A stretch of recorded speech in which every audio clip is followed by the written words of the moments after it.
흥선대원군은 아들 고종이 아니라 자신이 왕이 되고 싶어 아버지 남영군 묘를 이장한 것이 사실일까요? 이 영상을 끝까지 보시면 여러분은 놀라운 사실을 알게 될 것입니다.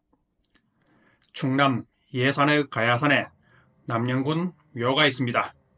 마침 길가에 가로수 벚꽃이 만개하여 장관을 이루고 있습니다. 남영군 묘는 풍수지리에서 최고의 명당으로 잘 알려져 있고 조선말 역사를 뒤흔든 흥선대원군 고종과 매우 관련이 있습니다. 먼저 아직 구독을 하지 않으신 분은 구독을, 유익했다면 좋아요를 눌러주시기 바랍니다. 지금 가야사지 발굴과 묘역 정비를 위해 주변이 공사 중이어서 어수선한 분위기입니다. 계단을 올라오니 남영군 묘가 드디어 보이기 시작합니다. 이 묘터는 후손 중에 왕이 나온다고 하여 대원군이 여기에 있던 가야사를 불태워 아버지 묘를 이장하고 나중에 고종과 순종이 왕이 되었다고 하는 한국에서 최고의 명당으로 알려져 많은 사람들이 방문하고 있습니다. 남영군은 1815년 사도세자의 아들 은신군의 양자가 되었고 6년 뒤 흥선대원군이 태어났습니다. 대원군이 15살 때 아버지가 죽어 연천에 묘를 쓸 때만 하더라도 자신이 왕이 되겠다는 생각은 전혀 없었을 것입니다. 그런데 말입니다. 자신이 22살 때 흥선군으로 책봉되고 헌종이 후사가 없어 왕실에서 후계자를 찾을 때 흥선군은 자신에게도 왕이 될 가능성이 아주 높다고 생각했던 모양입니다.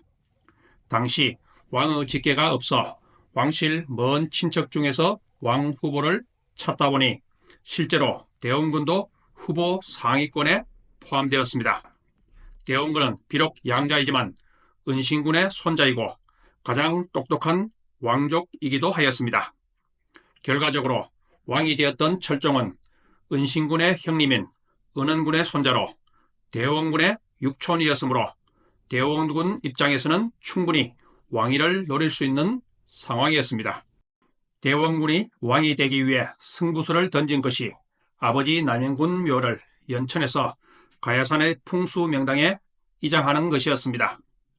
그는 당시 유명한 풍수지간이 2명의 왕이 나온다는 명당이라고 골라준 자리에 아버지 묘를 1846년에 이장하였습니다. 이때가 그의 나이 24살이었습니다. 가야봉에서 남영군 묘와 성문봉까지 연결되는 산줄기가 아주 잘 보입니다. 가야산의 무덤을 둘러싸고 있고 산줄기가 임금 왕자를 나타낸다고 해서 왕이 배출된다고 하는 명당 길지로 잘 알려져 있습니다.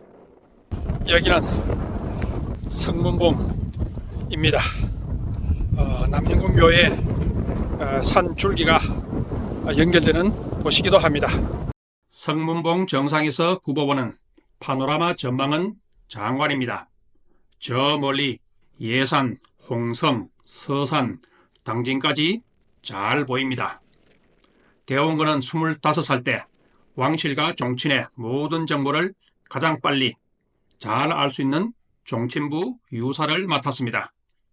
대원군은 왕이 될 만반의 준비를 하고 아버지 묘를 이장까지 했지만 결국 왕이 되지 못했습니다. 대신 강화도에서 농사를 짓던 어리고 무식하고 야심이 없는 그의 육촌이 철종 왕이 되었습니다. 당시 권력을 잡고 세도 정치를 하던 안동 김씨들은 이미 성인이 되었고 똑똑한 대원군이 왕이 되는 걸 원치 않았기 때문입니다. 이런 이유로 그는 왕이 되지 못했으니 많이 억울했을 것입니다. 남영군 묘를 살펴보겠습니다. 이 비석은 그가 쓴 글씨입니다. 그는 당대의 명필이었으며 난초 그림의 대가였습니다. 그는 오촌 숙부 김정희로부터 글씨와 그림을 배웠다고 합니다. 묘역에 있는 모든 성물의 조각이 화려하고 아름답습니다. 특히 모든 성물에는 그의 난초 그림이 조각되어 있습니다. 다른 묘지에서는 절대 볼 수 없는 난초 그림이라고 하겠습니다. 이 망주성만 해도 받침에 다양한 조각이 새겨져 있고 아주 세련된 모습입니다. 그런데 다시 한번 그에게 왕의 기회가 찾아왔습니다. 왕이 된 철종이 후사가 없어 다시 왕실에서 후계자를 찾기 시작한 것입니다.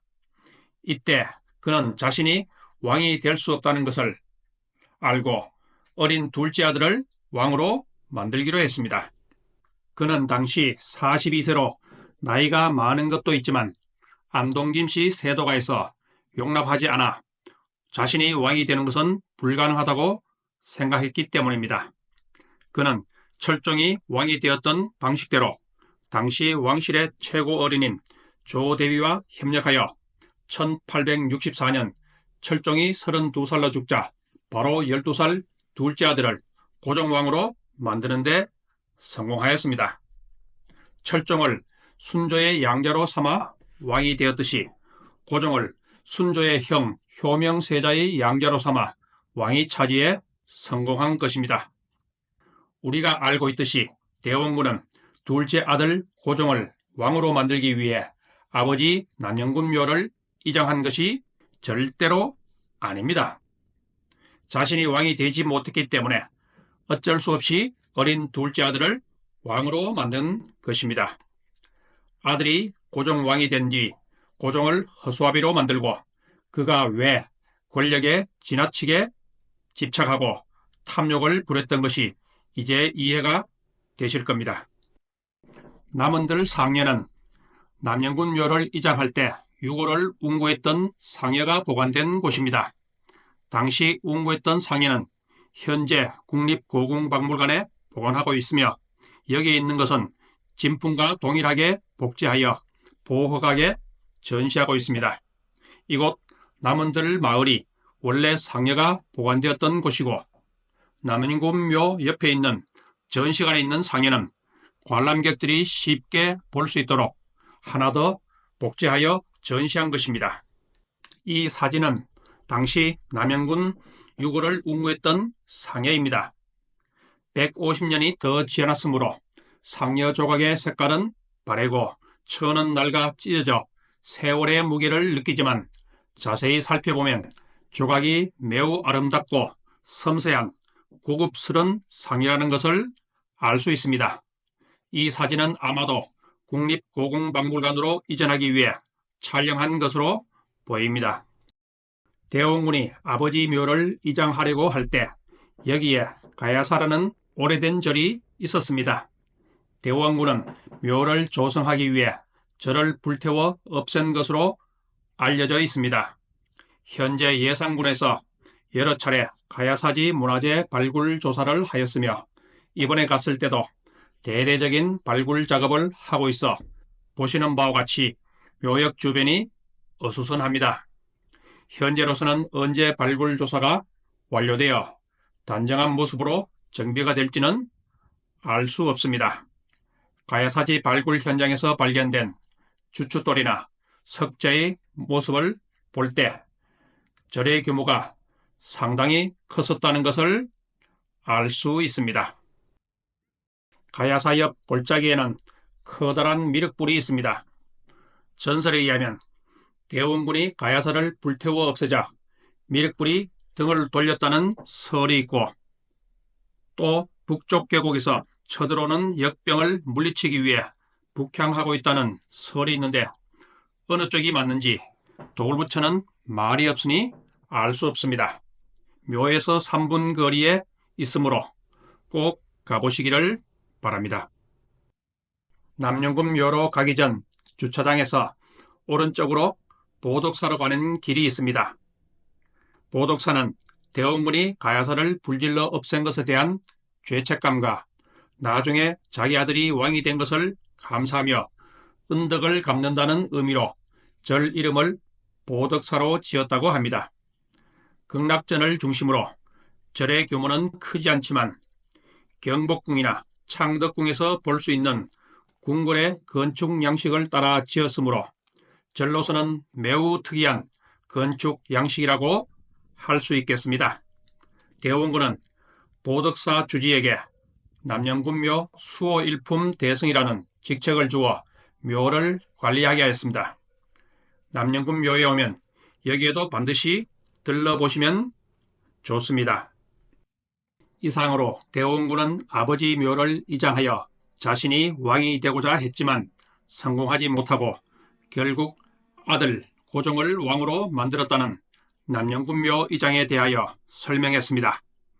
다음에는 남영군묘 도굴 사건에 대하여 놀라운 내용을 설명해 드리겠습니다. 구독과 알림 설정을 꼭 부탁드립니다. 감사합니다.